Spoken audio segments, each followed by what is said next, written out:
اعوذ باللہ من الشیطان الرجیم بسم اللہ الرحمن الرحیم اللہم صلی علی محمد و آل محمد۔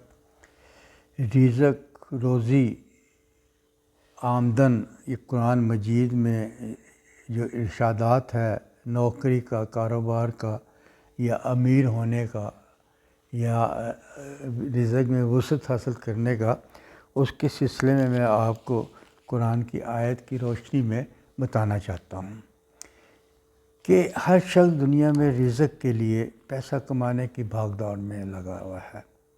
ہر شخص وہ کہتا ہے جی پیسہ مل جائے میں اس سے بڑھ جاؤں۔ آپ کس کا مقابلہ کر رہے ہیں؟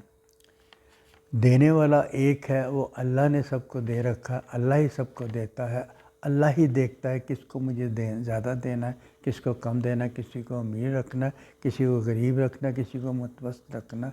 پھر اب اس دور میں بھاگنے کی ہمیں کیا ضرورت ہے؟ اس دور میں چلنے کی ہمیں کیا ضرورت ہے؟ جو ہمیں رزق اللہ دے دے گا، خوشی دے دے گا، اس رزق سے بڑھ کے اور آپ کا کون سا رزق ہو سکتا ہے؟ اللہ تعالیٰ قرآن مجید میں ارشاد فرماتا ہے کہ یقیناً خداوند تعالیٰ ہر روزی دینے والے سے قوی اور زبردست ہے۔ اللہ میاں قوی اور رزق دینے سے منتا ہے۔ اور سورۃ بنی اسرائیل 8 آیت نمبر 30 میں بھی لکھا ہوا ہے یقیناً پروردگار جس کو چاہتا ہے وہ رزق میں فراخ کر دیتا ہے، رزق میں بڑھا دیتا ہے، رزق میں کمی کر دیتا ہے، رزق کو تنگ کر دیتا ہے۔ یہ اس کے بندے کے اپنے اعمال کی وجہ سے ہوتا ہے۔ اب یہ نہیں ہو سکتا کہ ایک بندہ گناہی کرتا رہے اللہ میاں اس کے رزق میں بڑھاتا رہے۔ مسلمانوں کی بات کر رہا ہوں۔ اور اللہ میاں کی لاٹھی بے آواز ہے، وہ انصاف کرتا ہے، حق کی بات کرتا ہے۔ وہ دیکھتا ہے کہ اس کو پیسے دے کے یہ خراب ہو جائے گا، نہیں ہو جائے گا، لیکن پھر بھی روزی اگر تنگ ہے آپ کی تو روزی کی تنگ کھولنے کے لیے کچھ اسباب پیدا کرنے پڑتے ہیں۔ ہم اللہ کے لیے کیا کر رہے ہیں؟ آپ اللہ سے صرف لینے چاہتے ہیں، آپ کا حق ہے کیا لینا؟ آپ اللہ کو کچھ دے نہیں سکتے۔ جو کہتا ہے اللہ میاں وہ نہیں مانتے، والدین کی عزت نہیں کرتے، نماز نہیں پڑھتے، روزہ نہیں رکھتے، نیکی نہیں کرتے، جھوٹ بولتے ہیں، گالیاں دیتے ہیں، ہیرا پھیری کرتے ہیں، اور پھر آپ کہتے ہیں کہ ہمیں رزق عطا فرما۔ نعوذ باللہ، میں آپ کی وجہ سے نہیں کہہ رہا ہوں، جو لوگ ایسے ہیں ان کے لیے میں کہہ رہا ہوں کہ جو اس طرح کی حرکتیں کرتے ہیں، پھر وہ کہتے ہیں اللہ میں ہمیں دیتا رہے، ہمیں دیتا رہے۔ بہت سے لوگ والدین میرے پاس آتے ہیں کہ بچے کچھ نہیں، رزق نہیں ہے، اور جب میں بچوں کو دیکھتا ہوں تو والدین کے تو میں ان سے کہتا ہوں یہ تمہارے بچے ہیں، یہ اتنے بدتمیز ہیں، ان کو نہ اخلاق ہے تو پتہ، نہ آپ کے والدین کی عزت کا کرنے کا پتہ ہے۔ یہ اس کو اللہ میں کیا رزق دے؟ اس کو صحیح طریقے سے کام ہی نہیں آتا، اس کے اخلاق ہی صحیح نہیں ہے، آپ سے بات کرنے کا اس کا انداز ہی غلط ہے، اور پھر وہ مجھے کہتے ہیں رزق دے۔ کبھی نہیں ملے گا ان کو رزق۔ والدین کی عزت کریں گے، اللہ کے احکام کی پابندی کریں گے، دل میں نیکی کے لیے سوچیں گے اور نیک کام کریں گے، جھوٹ چھوڑ دیں گے۔ اس منہ سے، جس منہ سے آپ اچھی باتیں کرتے ہیں، اس منہ سے آپ گالیاں نکالیں گے، آپ کا رزق آپ کو کیا ملے گا؟ تو یہ اس کے لیے حضرت علی اپنے علیہ السلام فرماتے ہیں خدا کے علاوہ رزق کو کوئی روک نہیں سکتا، نہ کوئی دے سکتا ہے۔ وہ اس لیے کہ بہت سے لوگ کہتے ہیں جی ہمارا رزق تو بند کر دیا ہے، اور تعویذ کر کے بند کر دیا ہے، جادو کر کے بند کر دیا ہے۔ نہ جادو کر کے رزق بند ہوتا ہے، نہ تعویذ کر کے بند ہوتا ہے۔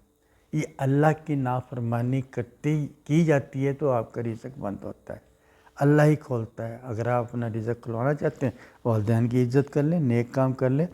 یہ اس نے خدا نے بہت کچھ دے رکھا ہے، لیکن ہم نے خدا کو کچھ نہیں دیا۔ پورے دن میں آپ 5 منٹ نہیں دے سکتے۔ اگر آپ صبح کی نماز دیکھیں، آپ ظہر کی نماز دیکھیں، ہر نماز میں 15 منٹ سے زیادہ نماز میں ٹائم نہیں لگتا۔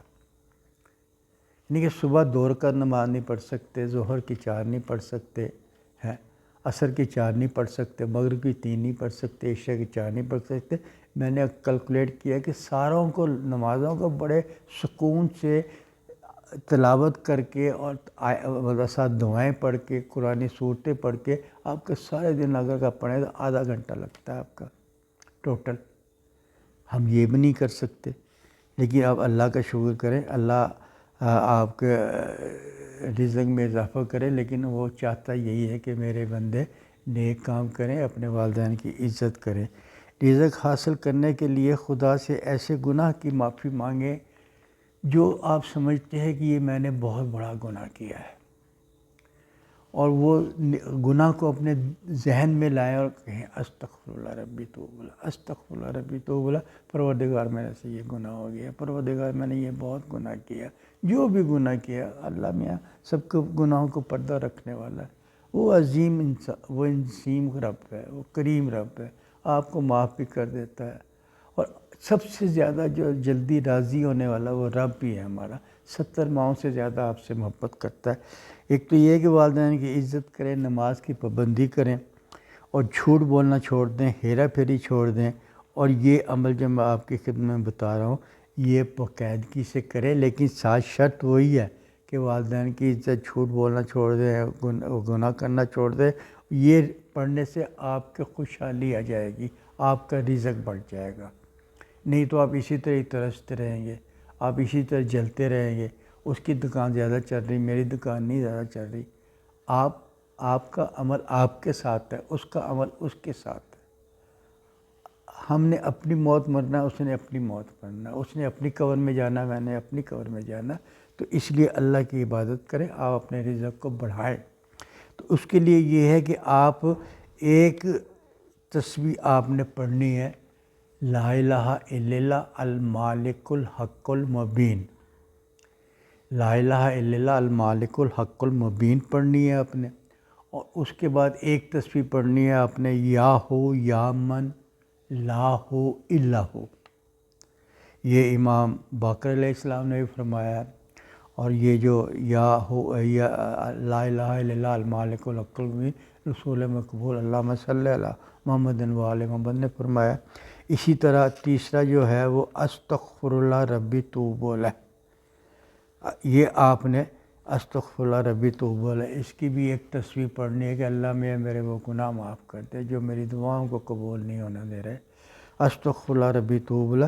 یہ اس کے بعد آپ نے درود پاک پڑھنا ہے۔ درود پاک تو آپ چلتے پھرتے پڑھیں گے، اگر آپ گھر سے جا رہے ہیں اللہم صلی علی محمد و علیہ، اللہم صلی علی محمد و علیہ، اللہم صلی علی محمد، آپ یہ 40 دن کر کے دیکھیں آپ کی زندگی کیسی چینج ہوگی۔ اگر آپ نے ارادہ کیا کہ میں نے یہ سب کچھ کرنا ہے، والدین کی عزت کرنی، نیکی کام کرنا، جھوٹ نہیں بولنا، ہیرا پھیری نہیں کرنا، دھوکہ نہیں کرنا، آپ یہ عمل کر کے دیکھیں اللہ آپ پہ کتنا مہربان ہوتا ہے، آپ کا رزق کس طرح بڑھتا ہے۔